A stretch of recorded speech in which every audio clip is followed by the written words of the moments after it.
우리가 69절 성경 말씀을 암송하는데요. 그 중에 하나가 히브리서 10장 25절입니다. 모이기를 피하는 어떤 사람들의 습관과 하지 말고 오직 권하여 그날이 가까움을 볼수록 더욱 그리하자. 이걸 우리가 보는 세번역으로 읽으면 이렇습니다. 어떤 사람들의 습관처럼 우리는 모이기를 그만하지 말고 서로 격려하여 그날이 가까워 오는 것을 볼수록 더욱 힘써 모입시다. 지금부터 2000년 전에는 전화도 없죠. 온라인도 안 되죠. 예수님 재림할 시간은 가깝다고 생각했으니까 더욱 열심히 모여야 했던 것 아닙니까?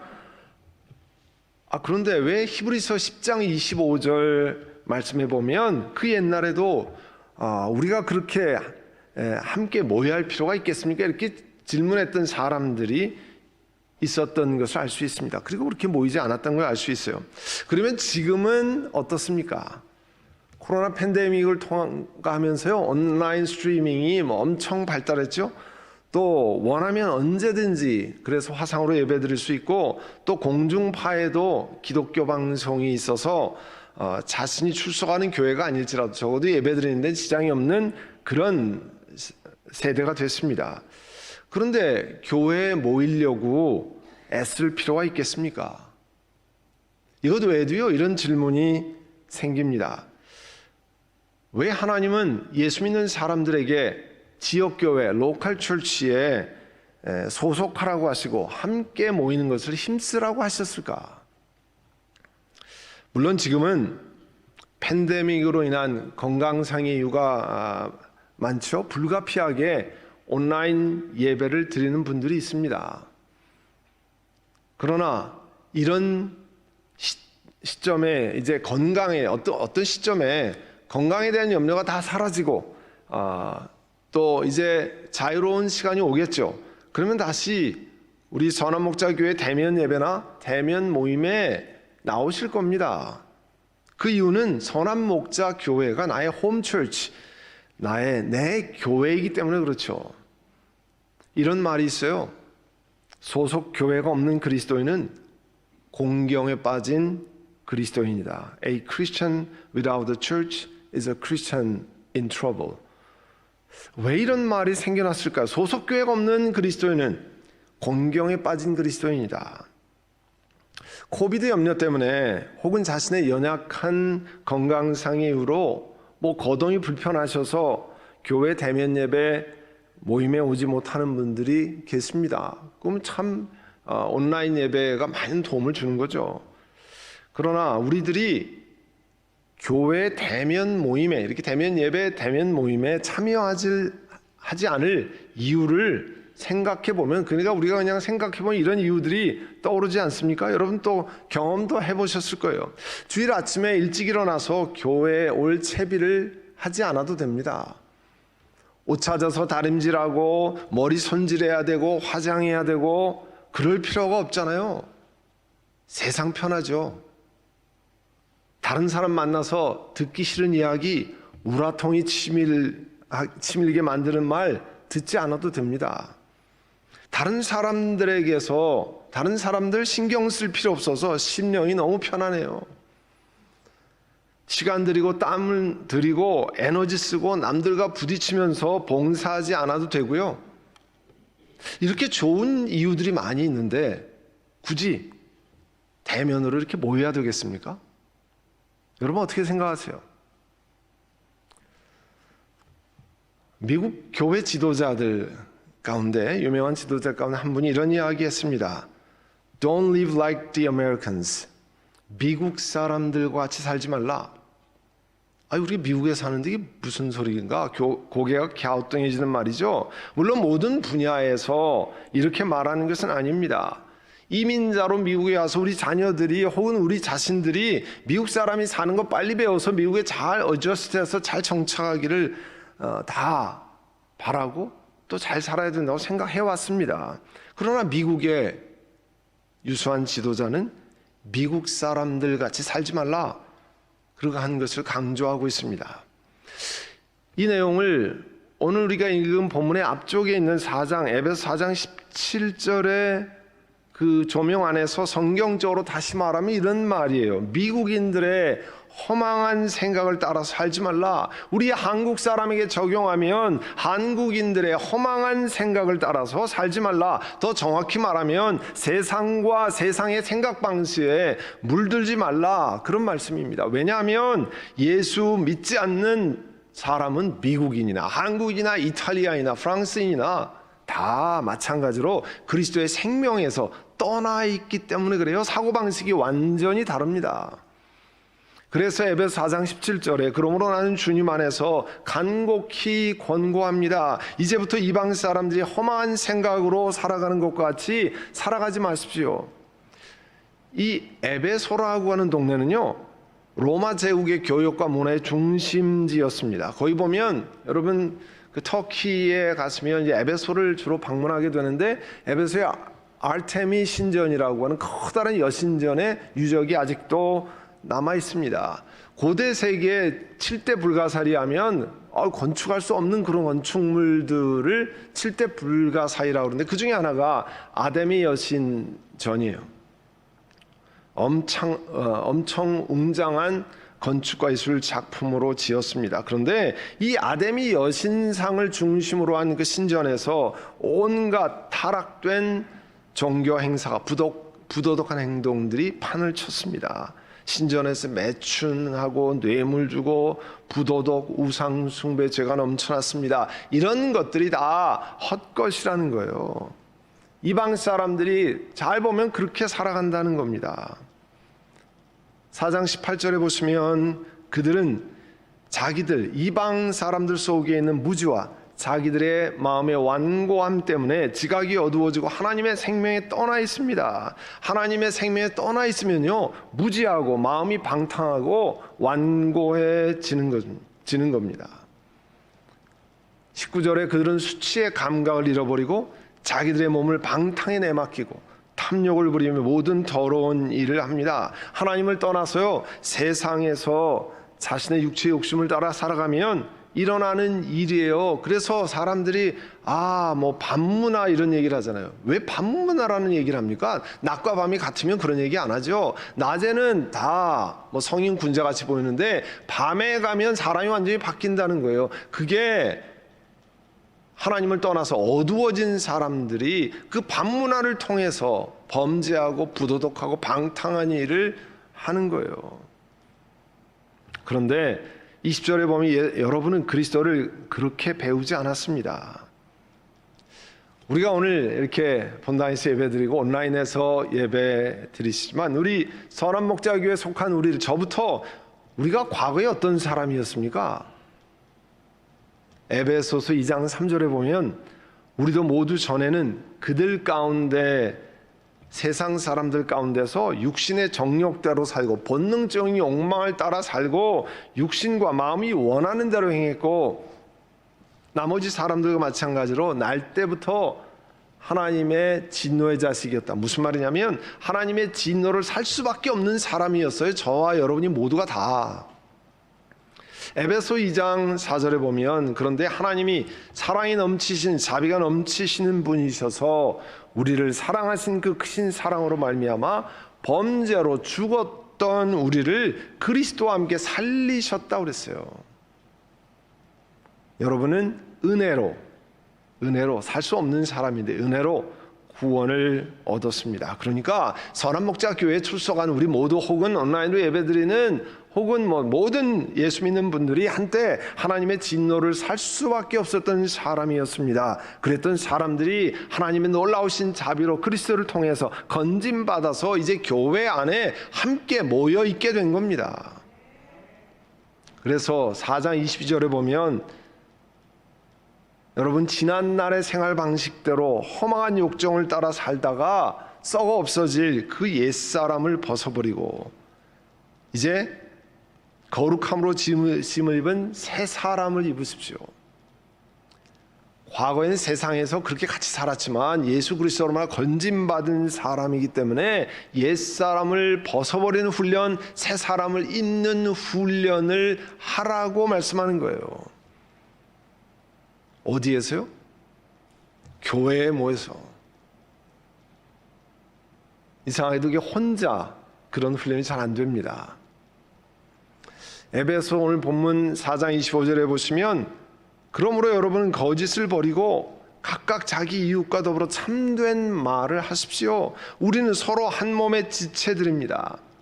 만일 밥을 다 먹고 나서 위장이 거짓말한다고 생각해 보세요. 나 지금 하나도 안 먹어서 배고파, 빨리 먹을 거 줘 해서 손과 입이 거기 말에 따라서 계속 또 먹을 것을 집어넣는다고 하면 위장에 탈이 나는 거죠. 그럼 위장만 탈 납니까? 온 몸이 탈이 나는 거 아니에요? 그게 지체라는 겁니다. 그게 바디라는 거예요. 이게 무슨 얘기냐면 몸의 구성원들끼리 서로 속고 속이고 하면 결국 몸이 다 망가지는 거예요. 그래서 교회 안에서 이런 훈련을 하도록 하나님이 우리에게 이 자리에 있게 하셨습니다. 26절에 보면 화를 내더라도 죄를 짓는 데까지 이르지 않도록 하십시오. 해가 지도록 노여움을 품고 있지 마십시오. 우리들은 죄된 성품을 가진 사람들이에요. 그래서 나는 정당하다고 생각하고 분노를 내더라도 그 분노가 변질되는 경우가 많습니다. 원수마귀는 우리가 분노, 앵거, 노여움을 품었을 때 이거를 변화해서 죄를 짓게 만들도록 유혹합니다. 그래서 하나님 말씀은 해가 지도록 노여움을 품고 있지 마십시오. 그게 변질이 돼서 우리를 죄된 곳으로 인도하기 때문에 그것을 품고 있지 말고 빨리 해결하십시오. 빨리 해결하는 건 뭐예요? 죄를 고백하고 용서를 구하든지 아니면 남을 용서하든지, 그거를 그냥 몇 날 며칠을 꿍꿍거리고 안고 있고 계속하면 그것이 누구를 망가뜨립니까? 내가 분노하는 대상을 망가뜨리는 게 아니라 누구를 망가뜨려요? 대답해 보세요. 자신을 망가뜨립니다. 내가 망가지기 때문에 하나님은 여러분을 사랑하셔서 분노를 하되 빨리 해결하고 해가 지기 전에 해결하라는 거예요. 우리 마음에 마귀가 침투할 수 있는 빌미를 제공하지 말라는 거예요. 그래서 분노는요, 우리 심령에 오해를 불러오고 또 미움, 보복하려 하는 심령을 조장해서 하나님의 사랑의 계명, 우리가 날마다 고백하는 주기도문을 실천하지 못하게 하는 거예요. 하나님이 나를 용서하신 것처럼 나도 다른 사람을 용서하게 해달라고 기도는 하지만 주기도문을 이렇게 외우는데 하지 못하게 만드는 게 화를 내게 하는 거예요. 분노한 마음은 필연적으로 악한 생각으로 치닫습니다. 그게 마귀가 바라는 바예요. 그래서 29절에 보면 나쁜 말은 입 밖에 내지 말고 덕을 세우는데 필요한 말이 있으면 적절한 때에서 듣는 사람에게 은혜가 되게 하십시오. 얼마 전에 한국의 국립국어원에서요, 국민의 언어의식 조사를 했습니다. 한 5천 명을 조사하고 개별 면접 조사를 했으니까 꽤 심도 있는 조사를 했는데요. 한국 국민의 47%가, 반이 일상생활에서 욕설을 사용한다 했어요. 그리고 또 다른 48%, 그러니까 뭐 거의 욕설 사용하는 게 50%, 비속어 사용도 거의 50%. 어떤 게 비속어인지 알려드리면 좋겠는데 오늘 예배 시간이라 좀 여러분 생각하면 이거는 아닌데 이거 다 비속어예요. 근데 그걸 반 정도가 이렇게 사용한다는 거예요. 한국 사회가 점점 차별적인 언어, 혐오적인 표현이 예전보다 많아졌다. 63%가 그렇게 생각한다는 거예요. 예전보다 더. 우리 어렸을 때 친구들 사이에서는 욕에서 시작해서 욕으로 끝나는 데가 많았는데 그보다 더 많아졌다면 이거 어떻게 되는 건가 하는 생각을 해봅니다. 이런 것들이요, 사회적 갈등을 유발하고 사람들의 관계를 깨뜨립니다. 그래서 우리 교회 안에서 신앙인들은 이런 표현을 방지하거나 감소시키는 노력들을 해야 하는 거예요. 32절에 보시면 서로 친절히 대하고 불쌍히 여기며 하나님께서 그리스도 안에서 여러분을 용서하신 것 같이 서로 용서하십시오. 이걸 하기 위해서 교회 안에서 같이 하는 겁니다. 같이 부딪히고 같이 어떤 경우에 상처를 주고받곤 하지만 이런 것들이 우리로 하여금 성숙으로 나아가는 훈련을 하게 하는데, 거기 보세요. 교회 생활하는 사람은 교회 안에서 다른 믿음의 식구들을 용서하는 것 훈련해야 됩니다. 하나님의 말씀이기 때문에 그렇게 해야 되고, 다른 사람을 향해서 넉넉한 마음을 갖는 훈련을 해야 돼요. 하나님이 그게 필요하기 때문에 우리로 하여금 그런 훈련을 시키는 거예요. 4장 2절에 겸손함과 온유함으로 깍듯이 대하십시오.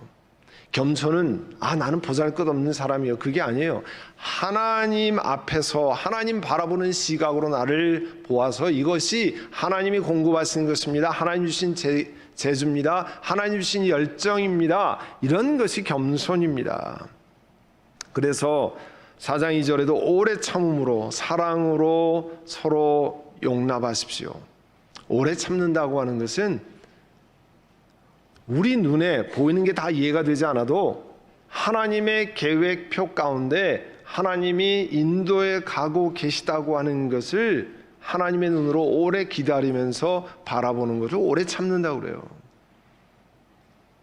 오래 참음의 대표적인 사람 가운데 아브라함이에요. 그는 100세야 하나님이 약속하신 그 자녀를 얻었습니다. 하나님께로부터 땅과 많은 후손과 복을 받게 될 거라는 약속을 받았지만 그 약속이 성취되기까지 1년, 2년이 아니에요. 오랜 시간이 걸렸습니다. 성경에는 그렇게 오래 참는 것을 이야기하고 있어요. 우리 눈에 지금은 다른 사람을 향해서 저 사람이 바뀔까? 저렇게 가지고 되겠나? 그러나 하나님이 나를 향해서 오래 참으신 것처럼, 아브라함이 하나님의 약속을 믿고 오래 참은 것처럼 우리도 하나님 앞에 오래 참는 것 어디서 훈련하는 거예요? 교회 생활하면서 훈련하는 거예요. 구역 선교회 모임하면서 봉사하면서 훈련하는 거예요. 왜냐하면 그것이 내게 필요하기 때문에 하나님이 우리 선한 목자 교회로 여러분을 부르신 겁니다. 하나님께서는 교회가 모두에게 편안한 곳이기 때문에 우리를 초청하는 것이 아니에요. 물론 교회는 하나님께 예배드리는 걸 최우선으로 하는 것입니다. 그러나 세상 속에 살아가다가 구원받은 그리스도인들이 영적인 성숙을 위한 귀한 트레이닝 센터, 영적인 스피리추얼 트레이닝 센터 훈련 장소이기도 하기 때문에 지역 교회, 로컬 처치에 속하라고 말씀하시는 거예요. 하나님께서 교회에 저 같은 목회자들 세우시고 장로님들을 세우신 이유가 있습니다. 폼나라고 세운 거 아니죠? 에베소 4장 12절 이하에 보면 그것은 성도들을 준비시켜서 봉사회를 하고 그리스도의 몸을 세우게 하려고 하는 것입니다.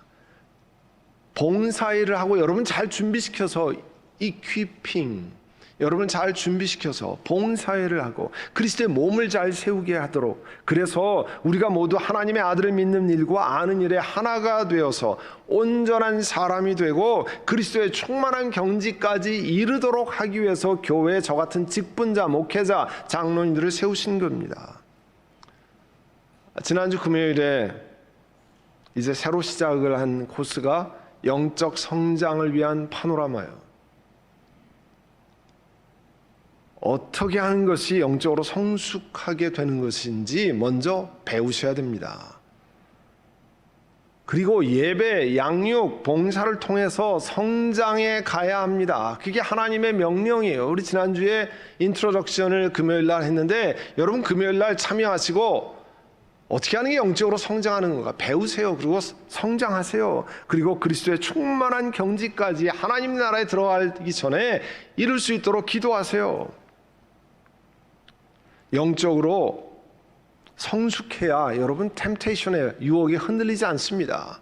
굳건히 서서 갈 수 있습니다. 편하면 신앙생활 잘하는 겁니까? 쉽게 하면 신앙생활 잘하는 것입니까? 편하고 쉬우면 여러분에게 영적으로 다 유익합니까? 아닙니다. 아이들 숙제하고 힘들다고 미드텀 또 기말 시험 막 징징대고 어렵다고 안 하면 안 되냐고 눈물을 뚝뚝 흘리고 잠을 못 자도 걔네들 보고 그래 너 그거 하지 마라 할 필요 없다 이렇게 얘기하는 부모가 없습니다. 그래도 해야 된다고 얘기합니다. 잠을 못 자도 눈물을 뚝뚝 흘려도 하라고 얘기합니다. 얼마 전에 한국에 우리 손흥민 선수가 들어있는 토트넘 팀이 콘테 감독과 함께 한국을 방문했습니다. 크게 기사가 난 게 뭐냐면요, 그 감독과 코치들 7-8명이 팀이 돼가지고 그 세계적인 선수들을 훈련시키는데 그 선수들이 너무 힘들어서 막 쓰러져가지고 구토를 하고 그 정도로 힘이 들었다는 거예요. 혹독하게 훈련을 시킨다는 거예요. 그 사람들이 못해서 그렇게 합니까? 그 사람들이 세계적인 선수가 아니라 그렇게 합니까? 그렇게 훈련을 해야 세계적인 팀들과 맞짱을 뜰 수 있도록 그런 훈련이 되기 때문에 그래요. 여러분, 힘든 일도 하셔야 됩니다.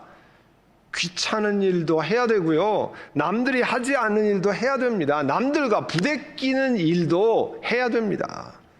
왜 그런 줄 아세요? 그래야 여러분이 영적인 근육이 단단해집니다.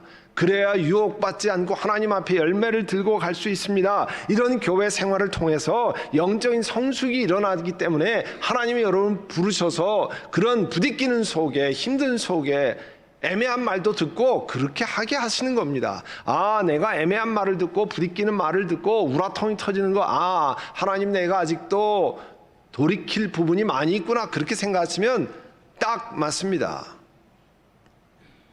그러면 그것을 들고 그리스도 앞에 그런 훈련을 가지고 귀한 열매를 드릴 수 있습니다.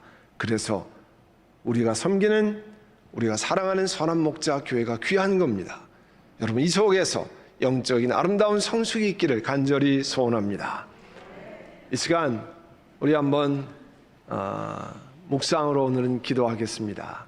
하나님, 내가 영적으로 성숙하기를 원합니다. 세상에 살던 거 그냥 그렇게 내 편한 대로 사는 거, 쉬운 대로 사는 게 아니라 정말 하나님의 영적인 성숙이 일어나 주 앞에 열매를 들고 나가기를 원합니다. 우리 시간 묵상으로 기도하겠습니다. 하나님 아버지, 은혜를 감사합니다. 저희들 선한 목자 교회로 모이게 하시고 함께 예배케 하시고 그 안에서 영적으로 성숙하도록 하나님께서 귀한 기회들을 허락하신 것을 감사합니다. 이 말씀 우리 삶에 기억하고 힘든 일도 굳은 일도 땀나는 일도 또 애매한 말도 듣고 또 힘든 말도 들으면서 감사하고 하나님, 내가 하나님 앞에 이제 부족한 것을 고치고 돌이키고 주님 앞에 나아가길 원합니다. 고백하는 저희 모두가 되게 하옵소서. 예수님의 이름으로 기도드립니다. 아멘.